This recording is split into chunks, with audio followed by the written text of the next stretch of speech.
July 2nd, 1863, the bloodiest battle ever fought on the American continent is in full swing. More than 165,000 Americans, both blue and gray, fought at the Battle of Gettysburg. About a third of them died there. The small Pennsylvania town, today home to roughly 7,000 people, was Confederate General Robert E. Lee's highway into the North. From there, Washington, Philadelphia, and New York were within his grasp. President Lincoln would be forced to negotiate peace. The Confederate States of America would be their own independent nation. And it would all have come true if not for the bravest band of men north of the Mason-Dixon line, the 1st Minnesota Infantry Regiment. Historians describe the Battle of Gettysburg as a watershed for both sides, full of blunders and heroism and blinding devotion to fellow soldiers and patriotic ideals. Both sides improvised where necessary. They held their ground when they took a strategic position, and they charged when they saw an opening in the enemy's line. No opening was wider than the gap in the Union line on Cemetery Ridge. It was about 5.5 football fields in length. The only souls defending it were the 262 men of 1st Minnesota. Their job was simple: hold position, await your orders. But the tides of war quickly shifted. Brigadier General Cadmus Wilcox and his Alabama Brigade saw their opportunity and seized it. The Confederate Army was half a mile from splitting the line, enveloping the Yankees, and winning the Battle of Gettysburg. From there, they'd have likely won the war.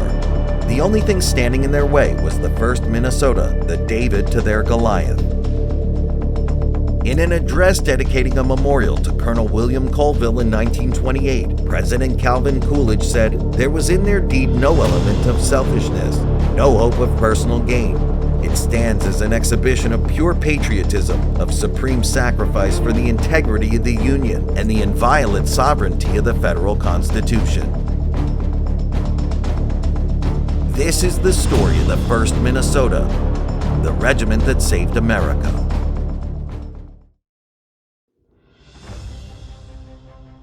The 1st Minnesota's legacy began on day one.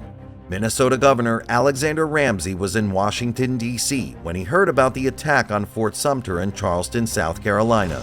Without hesitation, he offered 1,000 men to fight the rising Confederacy. Word spread throughout the state that President Lincoln sought 75,000 men to squash the Southern Rebellion. The 1st Minnesota is credited as being the first band of men to enlist in the Union Army.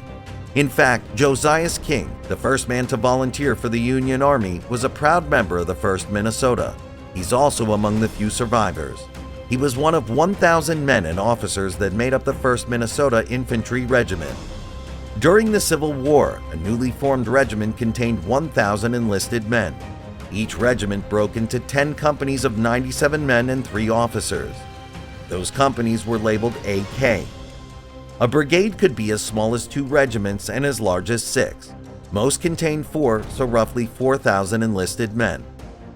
Multiple brigades form a division, divisions form a corps, and corps build an army. The 1st Minnesota cut their teeth during the First Battle of Bull Run. As Colonel William Franklin wrote in his post-battle report, the 1st Minnesota Regiment was so near the enemy's lines that friends and foes were for a time confused.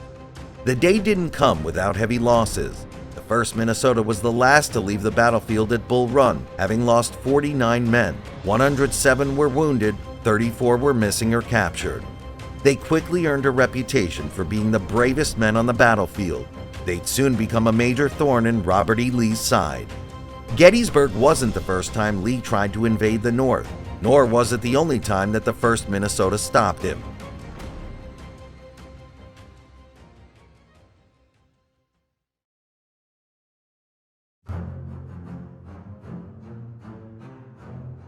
The Battle of Antietam is the deadliest single-day conflict in American military history.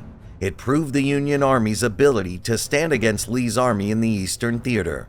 It also allowed Lincoln to issue the preliminary Emancipation Proclamation from a position of strength rather than weakness. Robert E. Lee was riding high after his victory at Harper's Ferry. Looking to salvage his Maryland campaign, he identified Antietam Creek as a defendable location north of D.C. The Union saw the same thing and sent everything they had to prevent Lee from taking Antietam. About 132,000 men engaged that day. Union troops outnumbered Confederates 2-1. The 1st Minnesota suffered heavy casualty during Antietam, yet their bravery never faltered. Even as Stonewall Jackson routed their ranks, the 1st Minnesota fired with so much coolness and accuracy that they brought down several of the enemy's flags and finally cut the flagstaff in two. Though the Battle of Antietam was considered a tactical draw, Lincoln saw it as a strategic victory. They'd successfully thwarted Lee's first invasion of the North. His second came about 11 months later.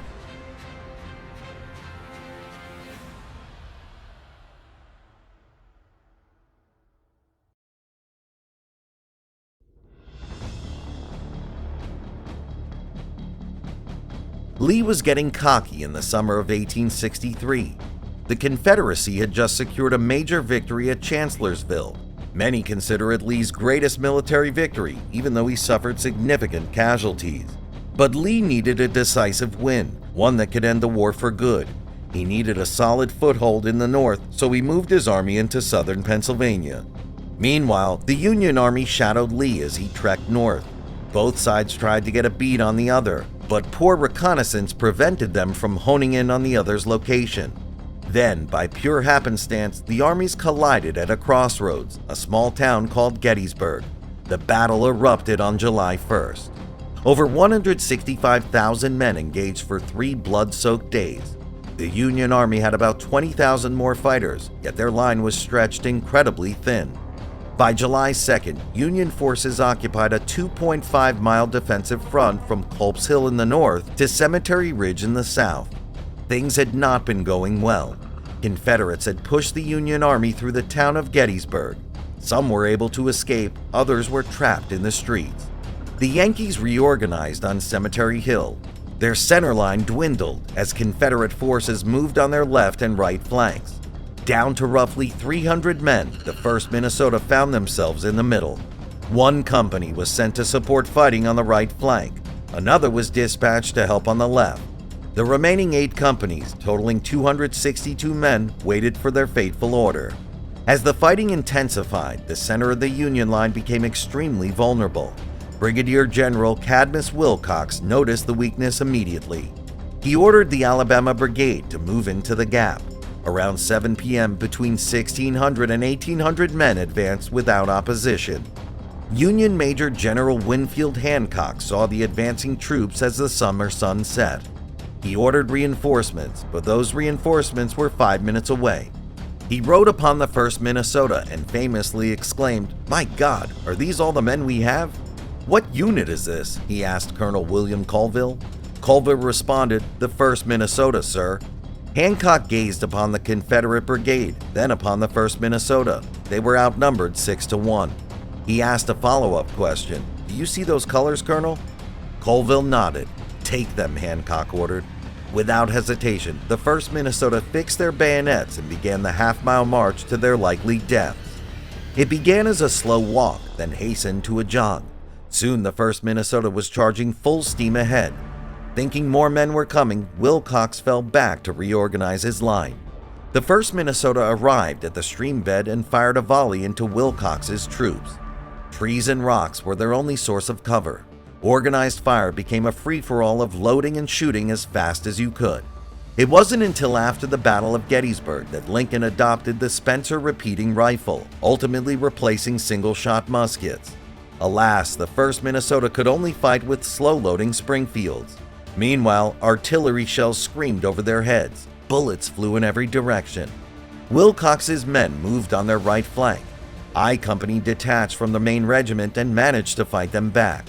The threat of larger attacks loomed large in Wilcox's mind. Instead of mounting a counterattack, he continued falling back and held position on the west side of Plum Run. The battle lasted 15 grueling minutes. But 15 minutes was all General Hancock needed to muster reinforcements. Backup arrived in time for some of the 1st Minnesota to retreat. By then, their losses were great. Of the 262 men that charged in, only 47 made it out. They lost 82% of their attacking forces, yet still emerged victorious. That 82% casualty rate is the largest loss by a surviving U.S. military unit over a single day's engagement. Regarding his decision to send the 1st Minnesota, General Hancock called it an order that caused him pain. He wrote, "Even if I had known every man would be killed, it was a sacrifice that must be made. The superb gallantry of those men saved our line from being broken. It was fortunate that I found there so grand a body of men as the 1st Minnesota." Among the survivors was a 21-year-old Henry O'Brien. Hailing from St. Anthony Falls, Minnesota, Henry received a Congressional Medal of Honor for his heroics during Gettysburg. One of his fellow soldiers lay badly wounded between the lines. Henry braved musket and artillery fire to grab the man's body and carry him to safety. Among the wounded was Colonel Colville. He was hit 3 times, including wounds to the ankle and shoulder. Both forced Colville to walk with a cane for the rest of his life. Doctors wanted to amputate his foot, but the stubborn Colville wouldn't allow it. As for Josias King, the first man to enlist in the Union Army, he was made 1st Lieutenant of Company A and survived the famous charge. Today, he's commonly referred to as the father of the Minnesota Guard. The remaining 47 men in the 1st Minnesota were called upon again the following day. Robert E. Lee launched his final assault on Gettysburg, his last-ditch effort to punch through the Union line and end the war. Although they stalled the July 2nd attack, the Union wasn't necessarily winning at Gettysburg. Lee sought to capitalize on the previous day's gains with a full frontal assault on the Union line. Confederate Brigadier General George E. Pickett led 12,000 men against the Union Army in what would become known as Pickett's Charge. Once again, the 1st Minnesota was ordered to meet the enemy head-on. They were only 300 yards away when Pickett's charge began. The 1st Minnesota clashed with Pickett's men, fighting just as gallantly as they had the night before. During the fight, Private Marshal Sherman captured the colors of the 28th Virginia Infantry. Today, the flag is stored in an undisclosed location controlled by the Minnesota Historical Society. Virginia's requested multiple times that the flag be returned. Minnesota has declined every time. Pickett's charge failed. Lee retreated over the next few days. The Battle of Gettysburg was over. The 1st Minnesota continued fighting until they were mustered out of service in April '64. The Civil War ended roughly 1 year later. In the words of President Calvin Coolidge, "So far as human judgment can determine, Colonel Colville and those 8 companies of the 1st Minnesota are entitled to rank as the saviors of their country." And save their country they certainly did.